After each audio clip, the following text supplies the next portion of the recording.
रहीम अल्हम्दुलिल्लाहि रब्बिल आलमीन वस्सलातु वस्सलामु अला सय्यिदिल अंबिया'i वल मुरसलीन अम्मा बअदु फ़अऊज़ु बिल्लाहि मिनश शैतानिर रजीम बिस्मिल्लाहिर रहमानिर रहीम अल्लज़ीना इज़ा असाबतहुम मुसीबतुन क़ालू इन्ना लिल्लाहि व इन्ना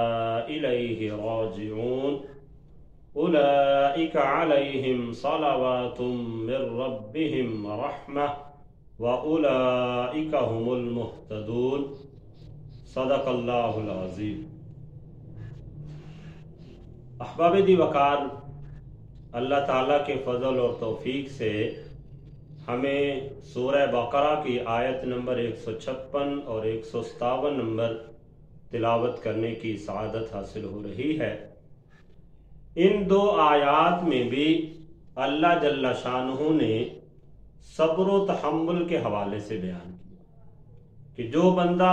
सब्र व तहम्मुल का मुजाहिरा करता है और मुसीबत के आने पर सब्र करते हुए इन्ना लिल्लाहि व इन्ना इलैहि राजिऊन पढ़ता है, तो रब ताला उस बंदे पर अपनी रहमतें और बरकतें नाजिल फरमा देता है और रब ताला उसे दुनिया व आखिरत के अंदर हिदायत और कामयाबी अता फरमा देता है। तो इरशाद फरमाया अल्लज़ीना इज़ा असाबतहुम मुसीबा, वो लोग कि उन पर जब कोई मुसीबत आती है क़ालू इन्ना लिल्लाहि व इन्ना इलैहि राजिऊन, तो वो कहते हैं कि बेशक ये अल्लाह ही के लिए है और हम सब ने अल्लाह ही की तरफ लौट जाना है। तो अहबाब दी वकार, ये एक खूबसूरत सा जुमला हमारे यहाँ आमतौर पे मुआशरे में जब कोई बंदा फौत हो जाता है तो उस वक़्त ये कलिमात पढ़े जाते हैं। इसके अलावा अगर कहीं पढ़े जाएं तो लोग इसे मायूब समझते हैं। हालांकि ये वो कलिमात हैं कि फौतगी के मौका पर भी इन्हें पढ़ा जा सकता है। बिलाशुबा ठीक है कि वो भी बंदे को एक गम और मुसीबत पहुंचती है और उस गम और मुसीबत के मौका पे ये पढ़े जाते हैं कलिमात। इसके अलावा कोई भी मुसीबत बंदे को आए, कोई भी परेशानी आए, कोई चीज गुम हो जाए, तो उस पर बंदा ये कलिमात इन्ना लिल्लाहि व इन्ना इलैहि राजिऊन पढ़ सकता है। अगर पढ़ेगा तो रब ताला उस बंदे पर अपनी रहमतें और बरकतें नाजिल फरमाएगा। इसके हवाले से नबी अलैहिस्सलातु वस्सलाम की बहुत सी अहादीसें मुबारक भी हैं जिसमें इन कलिमात के पढ़ने की तलकीन की गई। हजरत सैयदना इमाम हुसैन बिन अली रदी अल्लाह ताला अन्हु, आपके हवाले से मुफस्सिरीन कराम ने इस आय मुकद्दसा की तफसीर के अंदर एक हदीस मुबारक नकल की कि हजरत सैयदना इमाम हुसैन बिन अली रदी अल्लाह ताला अन्हु आप रिवायत करते हैं कि हुजूर नबी करीम सल्लल्लाहु ताला अलैहि वसल्लम ने इरशाद फरमाया, जब किसी बंदे पर कोई मुसीबत पहुंचती है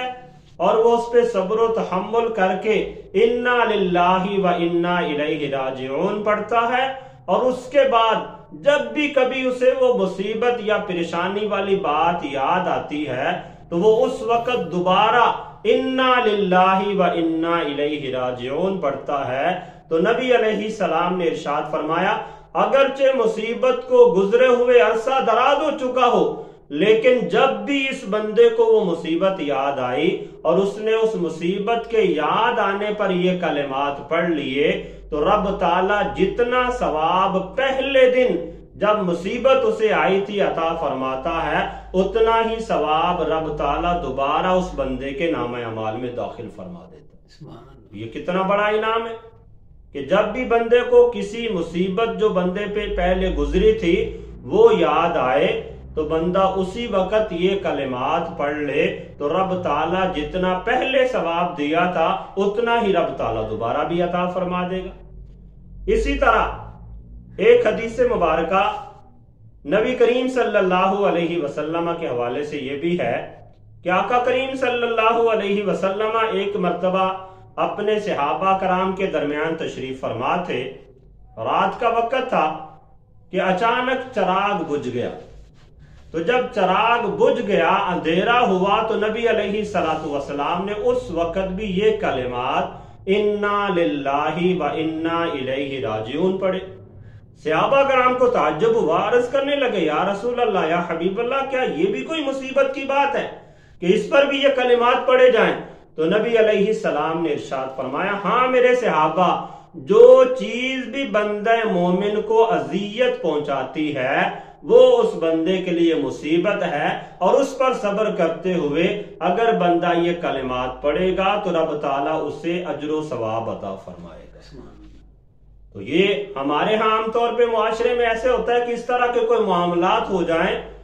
تو ہمارے لوگ گالم گلوچ شروع کر دیتے ہیں، بجلی چلی جائے گالیاں شروع کر دیتے ہیں، چراغ بجھ جائے گالیاں شروع کر دیتے ہیں۔ تو ہمیں ان تمام معاملات کے اندر بجائے اس کے کہ ہم کسی کو برا بھلا کہیں، ہمیں فوراً یہ کلمات پڑھ لینے چاہیے، تو رب تعالیٰ اس پر ہمیں اجر و ثواب عطا فرمائے گا۔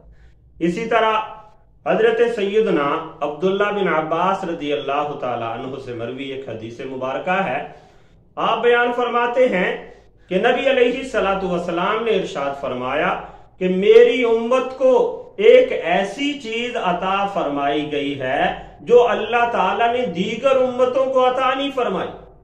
اور حضور نے ارشاد فرمایا کہ وہ یہی کلمات انا للہ و انا الیہ راجعون ہیں۔ فرمایا یہ میری امت کو ایک خاص تحفہ دیا گیا ہے کہ جب ان پر کوئی مصیبت آتی ہے، پریشانی آتی ہے، تو وہ ان کلمات کو پڑھتے ہیں، رب تعالیٰ ان کلمات کی وجہ سے انہیں اجر و ثواب عطا فرما دیتا۔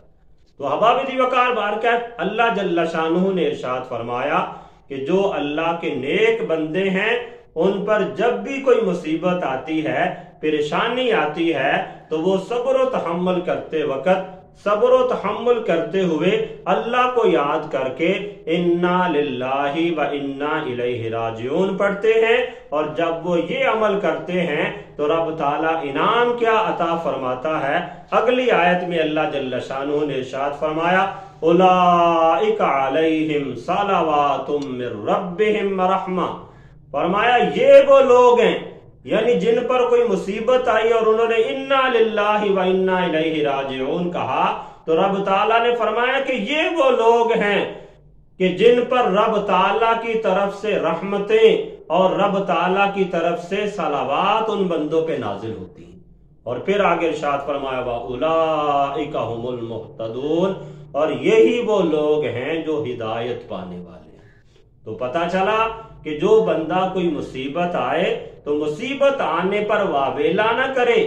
بے صبری کا مظاہرہ نہ کرے، سینہ کو بھی نہ کرے، کسی کو لان تان نہ کرے، بلکہ جب بھی کوئی مصیبت آئے تو فوراً انا للہ و انا الیہ راجعون پڑھے۔ اس کی برکت سے رب تعالیٰ اس بندے پر اپنی رحمتیں اور برکتیں بھی نازل فرمائے گا، اور رب تعالیٰ دنیا میں بھی اسے ہدایت عطا فرمائے گا، اور آخرت کے اندر بھی رب تعالیٰ اسے کامیاب فرمائے گا۔ اللہ تعالیٰ کی بارگاہ میں دعا ہے کہ اللہ تعالیٰ ہم سب کو عمل کی توفیق عطا